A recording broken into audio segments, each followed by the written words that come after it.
The center of mass of a thin rectangular plate, figure X, with sides length A and B, whose mass per unit area sigma varies as sigma equals to sigma naught x by A into B, where sigma naught is constant would be.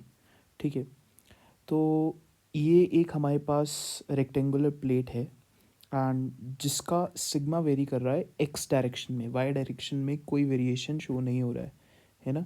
ये कैसे पता लगा?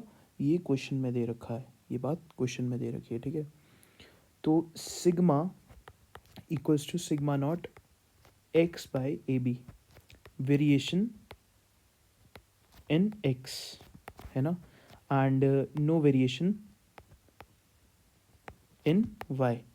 तो इसका मतलब ये है Y में कोई वेरिएशन नहीं है, तो इसके सेंटर ऑफ मास के कोऑर्डिनेट्स क्या क्या होने चाहिए थे? वैसे अगर कोई वेरिएशन एक्स में ना होता तो इसका सेंटर ऑफ मास होता a/2 और b/2, बट a/2 यहाँ पर नहीं हो सकता क्योंकि x में हमारे पास वेरिएशन है.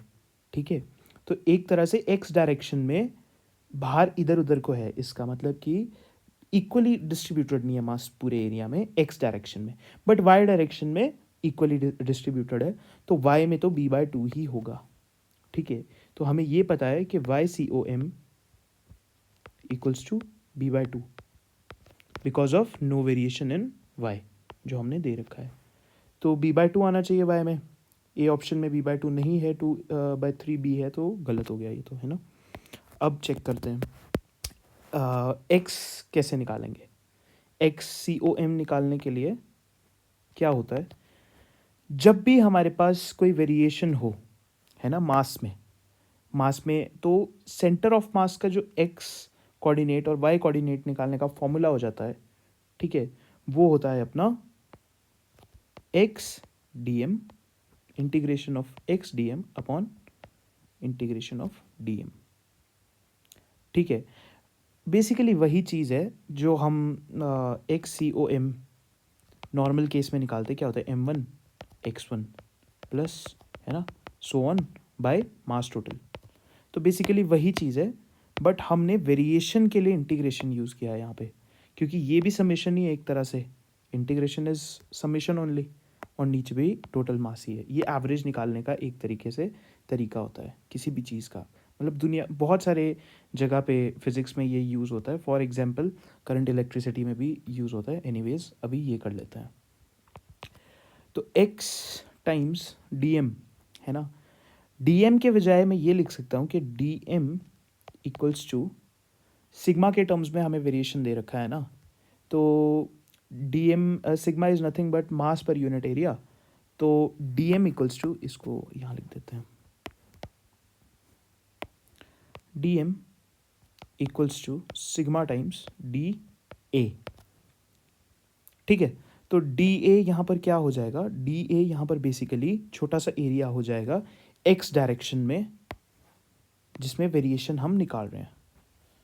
अब डी ए कैसे निकालेंगे, डी ए निकालने के लिए हम एक बार फिगर को ड्रॉ कर लेते हैं यहाँ पे. तो फिगर कैसा था, एक रेक्टेंगुलर शीट थी जिसमें एक्स डायरेक्शन में जाके हमारे पास वेरिएशन है. तो रेफरेंस पॉइंट ये जो ओ दे रखा है यही होगा, है ना, ओरिजिन. तो यहाँ से हम एक्स डायरेक्शन की तरफ को जाते हैं एंड एक dx लेंथ की स्ट्रिप मान लेते हैं.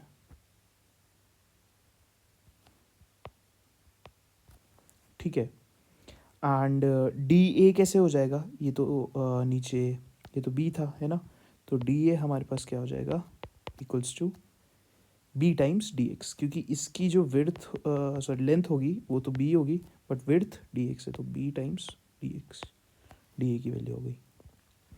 एंड डी ए को डी एम में डाल देते हैं. D m equals to sigma की जो वैल्यू दे रखी थी हमें, वो दे रखी sigma naught into x by a into b times d x, है ना, एंड बी भी काट देते हैं. तो डी एम की वैल्यू हो गई हमारे पास 0 से लेके sorry sigma naught x by a d x. ठीक है, एंड एक्स सी एम निकाल लेते हैं. अब जो हमारा डी एम का इंटीग्रेशन की लिमिट्स होगी वो कहाँ से कहाँ तक होगी, देखो फिगर देखो, हमें एक्स में वेरिएशन चाहिए, है ना।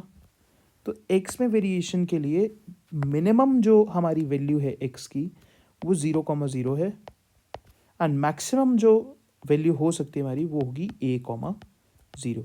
तो हमारी लिमिट्स आ गई 0 से a।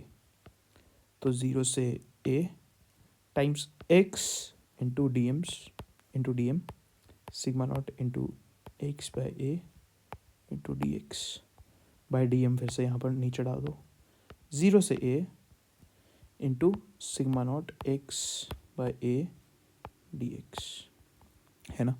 एक चीज़ समझ आ रहा है हमारे पास, सिग्मा नॉट और a तो हमारे पास कांस्टेंट है, तो ये और ये तो काट देते हैं हम दोनों में से, ऊपर नीचे में से, है ना, क्योंकि ये बाहर आ जाएगा।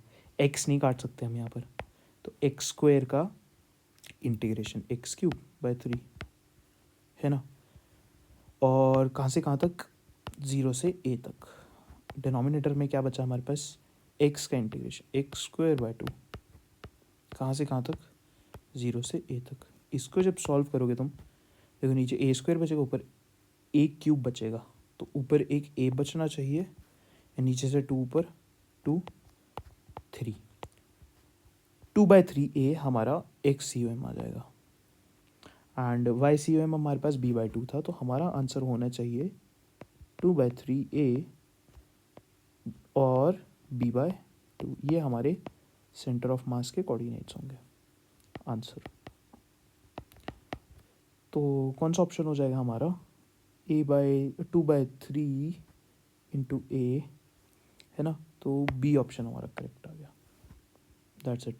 ठीक है, सिंपल क्वेश्चन है। अगर हाँ वेरिएशन हमारा y में भी होता, फॉर एग्जाम्पल हमारे पास sigma equals to sigma not times y by a/b होता, या फिर कुछ भी हो सकता था, y में भी हमारा एक होता वेरिएशन, तो हम y/COM कैसे निकालेंगे, बस यही वाला फॉर्मूला लग जाता, बट x के बजाय यहाँ पर y आ जाता, है ना, एंड dA हमारा चेंज हो जाता।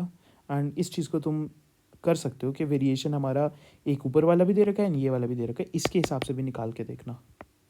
ठीक है, आंसर इसके हिसाब से हमारा क्या आना चाहिए, y में 2/3 इंटू ए आया था, तो यहाँ b आएगा। ठीक है, ये आंसर आना चाहिए। इसमें भी ट्राई करके देखना एक बार, ये होमवर्क रहा, ये करके देखना एक बार। ठीक है, क्योंकि ऐसा जेई में हो सकता है इस बार कि दोनों में वेरिएशन दे दे, एक्स और वाई में दोनों में वेरिएशन दे दे, और अगर क्यूब टाइप बना दिया तो जेड में भी वेरिएशन आ सकता है। ठीक है, तो यही सवाल था।